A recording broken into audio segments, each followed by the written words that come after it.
بسم اللہ الرحمن الرحیم اللہ کے نام سے شروع جو نہایت مہربان ہمیشہ رحم فرمانے والا ہے۔ قل اعوذ برب الناس ملک الناس الہ الناس۔ آپ عرض کیجئے کہ میں سب انسانوں کے رب کی پناہ مانگتا ہوں جو سب لوگوں کا بادشاہ ہے، جو ساری نسل انسانی کا معبود ہے۔ من شر الوسواس الخناس الذي يوسوس في صدور الناس۔ وسوسہ انداز شیطان کے شر سے جو اللہ کے ذکر کے اثر سے پیچھے ہٹ کر چھپ جانے والا ہے، جو لوگوں کے دلوں میں وسوسہ ڈالتا ہے۔ من الجنة والناس۔ خواہ وہ وسوسہ انداز شیطان جنات میں سے ہو یا انسانوں میں سے۔ بسم اللہ الرحمن الرحیم۔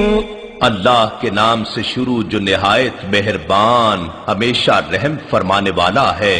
قل اعوذ برب الفلق من شر ما خلق۔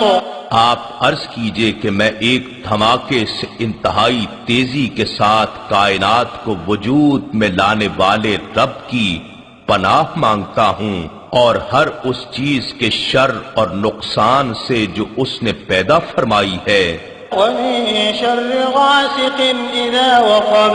اور بالخصوص اندھیری رات کے شر سے جب اس کی ظلمت چھا جائے، ومن شر النفاثات في العقد ومن شر حاسد اذا حسد۔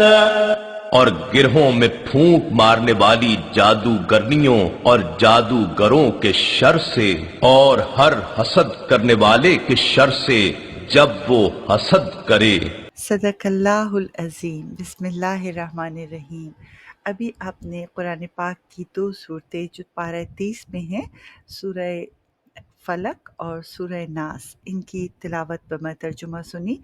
میں آپ کو ان کا شان نزول بتاتی ہوں۔ یہ دونوں آیتیں اس لیے ساتھ لے کے آئے ہیں کہ ان دونوں کا شان نزول جو ہے وہ بالکل ایک جیسا ہے۔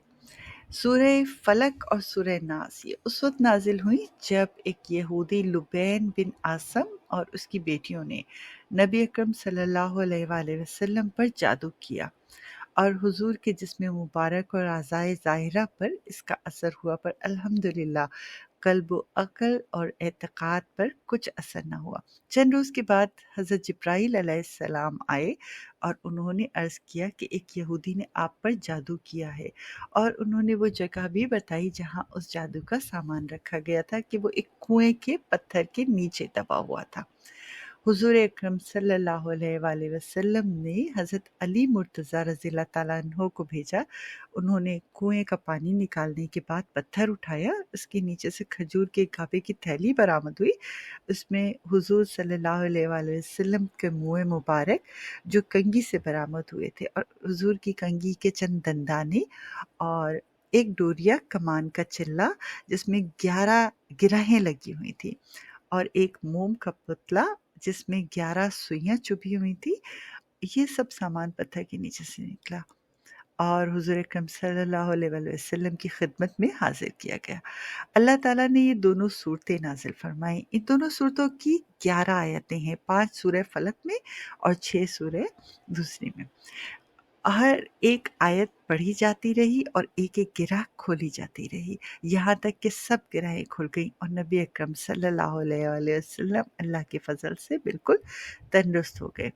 اب مسئلہ یہ جو تعویذ کا ہے، یہ اس طرح ہے کہ اگر کوئی بھی عمل جو کفر یا شرک کا نہ ہو، خاص کر عمل جو آیات قرآنیہ سے کیے جاتے ہیں یا احادیث میں وارد ہوئے ہوں، تو حدیث شریف میں ہے کہ اس کی اجازت ہے، اور اس کی ایک مثال یہ دی گئی ہے کہ اسماء بنت امیس نے عرض کیا کہ یا رسول اللہ، جعفر کے بچوں کو جلد جلد نظر لگ جاتی، کیا مجھے اس کی اجازت ہے؟ تو آپ نے اجازت دی، اور اس کا احکام ترمذی میں آیا ہے، یعنی وہ کلمہ جو حق اور